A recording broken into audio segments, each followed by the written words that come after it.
Yeah, some different ways to invest in real estate. I guess even wholesaling, even like flipping contracts. But that's not investing. That's what I well, argue. it's not investing. Welcome to the Everyday Millionaire Show with Ryan Greenberg and Nick Kalfas. All right, guys, welcome back to another episode or video, rather, for the Everyday Millionaire Show. We're here, Nick and I. We have our event tomorrow. By the time this is released, the event will have already happened, so hopefully that goes really well. We really want to start getting more into posting regularly on YouTube since that audience is growing. So we might do these short 10, 15-minute videos, just talk about some different topics, not a whole hour like we usually do, but just talk about a couple of current events, what we got going on, what is going on in the market, how many houses Nick's buying.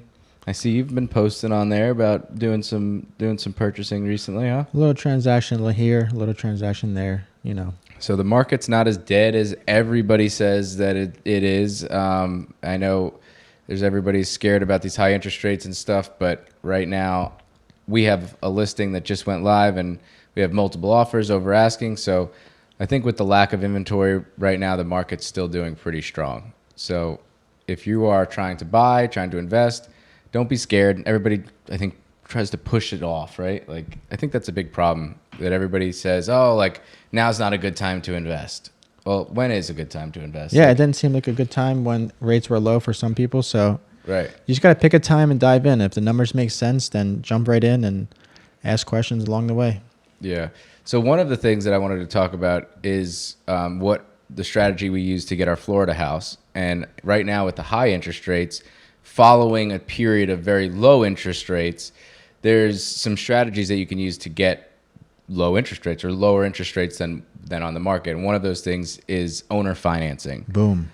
Owner finance is a big one. So we just bought a house in Florida, and that seller denied our first offer back in December when we wrote an offer. They were originally asking $850,000 for the house when it was up last summer. And then it dropped to they dropped it all the way down, a couple of drops to 675. And I think we came in with an offer of like 620 and they said no.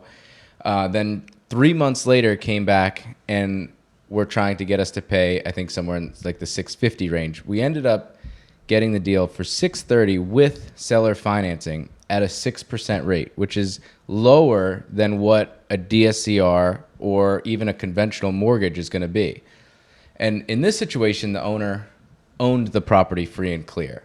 But in a situation where that person maybe refinanced or maybe they bought that property in 2019, 2020 when the rates were 2.5%, 3%, you can actually subject to that mortgage with a creative, some creative documents, a lawyer, title people, whatever, and take over that person's loan.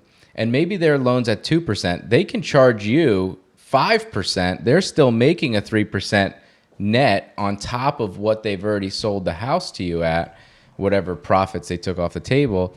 And now you've got a below market rate, they're making money, and the bank's cut out of the extra money, which is great.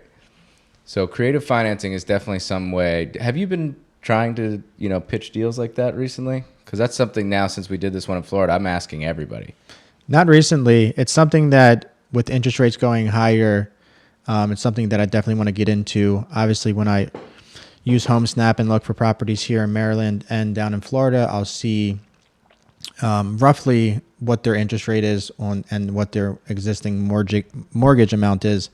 So in situations like that, I do keep that in the back of my head. Like if they owe close to what they're selling it for me, that's a great opportunity, because if they owe, let's say, half of what they're selling it for, for me, it's like I got to bring that cash gap to cover. Let's say they're asking $600,000, they owe $300,000. Well, if they did seller finance it, they'd probably want at least $300,000. Yeah.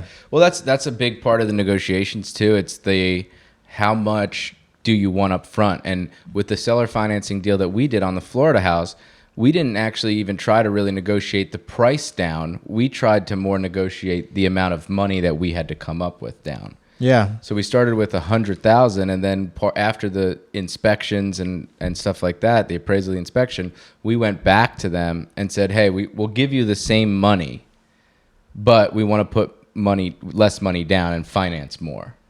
So and they ended up taking it. So that is a ask if you're buying anything that you're going to plan on financing. Ask if they did. I just bought a boat, and I asked the broker who had no idea like even about seller financing, and I basically educated this broker on what seller financing means and how it's safe and protected with promissory notes and liens on the actual assets and stuff like that. But if you're somebody that's investing and you're not finding deals and you got to educate yourself to be able to educate others. So somebody might not even know that subject to or creative financing is even a thing until you educate them on it. They're like, oh, maybe this is a win-win for me. Maybe it lowers their tax implications.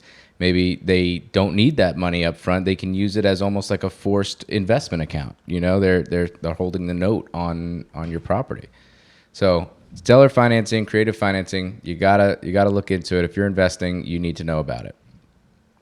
That's it. Mic drop. That's right? it. That's it. Another topic.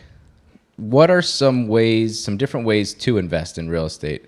Nick, I'll let you talk about a couple. So what are some different ways to invest in real estate? So I think you wrote some down here, but I was thinking of it from a different perspective. Well, mainly I'm talking about different strategies because, I was talking to somebody the other day about what we do, right? And the returns that we get, cash on cash return. And like, well, those don't seem realistic. Well, what we're doing, it's investing, yes, but it's also a job. Like we're doing an investment, but we're actively managing that investment, which takes physical work. So of course it's going to be a higher return on investment than just investing in, the S&P 500 or something. But there are ways to invest in real estate that's not what we do, not buying a property and managing a construction crew and then managing the property. There are other ways that people can get involved that it's maybe less return, but also less work or less risk for them. So that's basically what I was thinking when I had this question written down. Yeah, some different ways to invest in real estate. Even wholesaling, even like flipping contracts. But that's not investing. That's what I argue. It's not investing. And yeah, I guess like you said, like, what we do buying real estate is investing, but it's also not, it's a little bit hands-on versus it being 100% passive.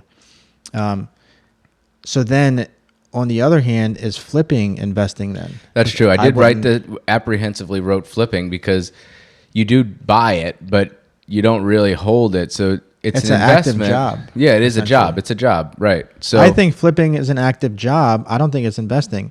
So buy and hold. I'm a buy and hold investor. You can buy and hold in two primary ways, which is the BRRRR method or buying a turnkey property. And obviously, I'm in the day-to-day work, so it's not 100% passive, but it is still investing.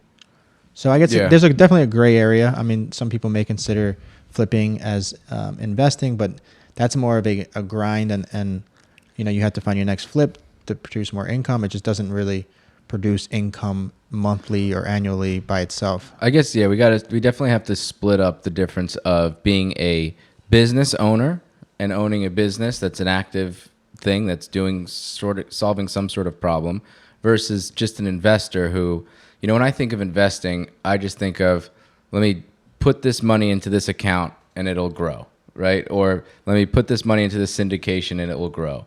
Let me buy this rental property and over time it will grow. One rental property, I think, is an investment. Buying 80 of them is a job, right? Buying 2 rental properties is just an investment. You don't really have to do all that much to maintain them, or you can hire a property management company.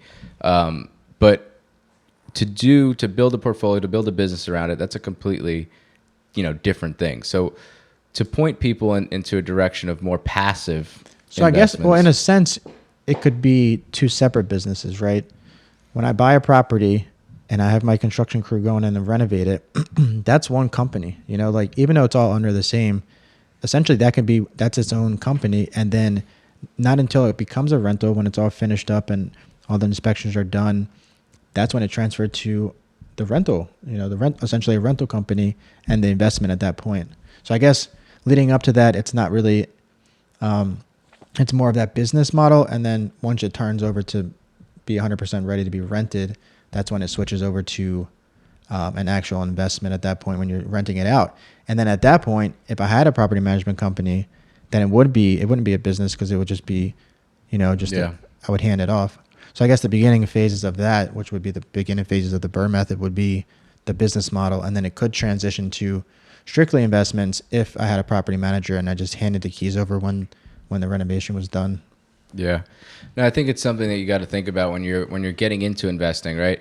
Especially if you're somebody that's not a huge high income earner, you need to think about what is it that my job is going to be in this investment or this business, and is it worth me doing that job? I think that's a big question, right? Like if you're somebody that's making $200,000 a year being an options trader, like the guy we just interviewed, you probably shouldn't be the guy managing your construction crew.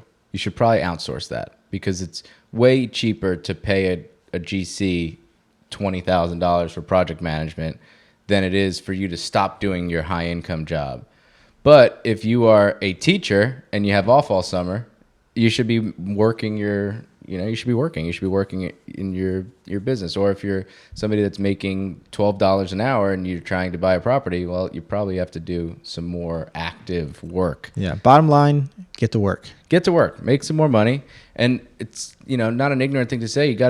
If you're working one job and it's not enough, maybe get a second job. And there are other people that are hiring at night or during the day, depending on where you work. You can work weekends. You could be a bartender. You could be a barback. There's so many things that you could do.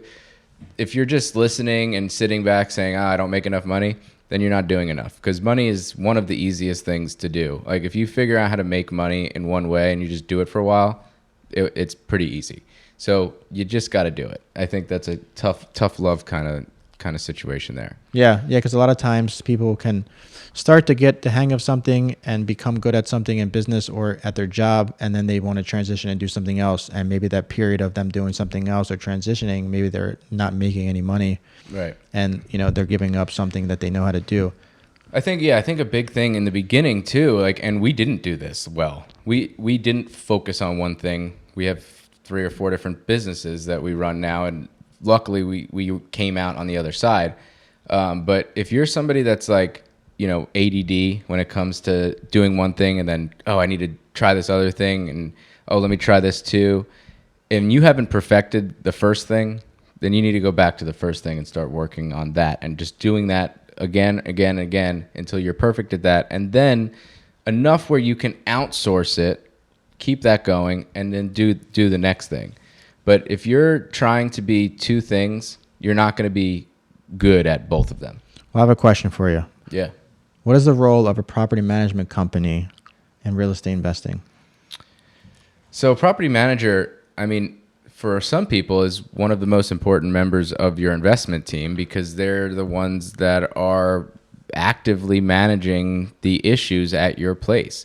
So if there was a leak, they're the ones that are scheduling somebody to go fix the leak. So if for accounting, we just got off the line with the CPA guy, we have to have clean books every month in our system so those people can file their taxes properly. We have to send 1099.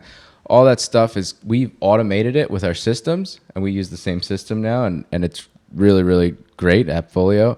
And it's a way that we consolidate all the information and problems and whatever else goes into buying real estate and owning real estate. We handle that from start to finish. So essentially the owner at that point, all they're responsible for is collecting the money when we send it to them. That's it. And they can go do their job all day. The person that lives in the house will never call them about a broken toilet. Will never call them that there's a hole in the wall. Will never have to file for eviction. We do everything from start to finish. So that's important for some people that are trying to be passive. Yeah. And AppFolio is great. Yeah, AppFolio is great. I actually want to have a conversation off air about that later. But yeah, so today, this is our first short form video. So, not too formal, but I think we're going to try more and more to just kind of put together these 15, 20-minute videos for YouTube. And we really appreciate everybody that has already subscribed. We have a couple hundred subscribers, a couple thousand views on our YouTube page. So please do us a favor, subscribe to our YouTube, get us on Instagram, subscribe to our Instagram, and we will keep pushing out content as much as we can. Thanks Nick, for tuning in, guys. anything else to say, Nick? Ryan's got to roll. He's buying a new truck today, so I we gotta got to get roll. out of here. Got to get a new truck. All right, guys. Catch you on the next one.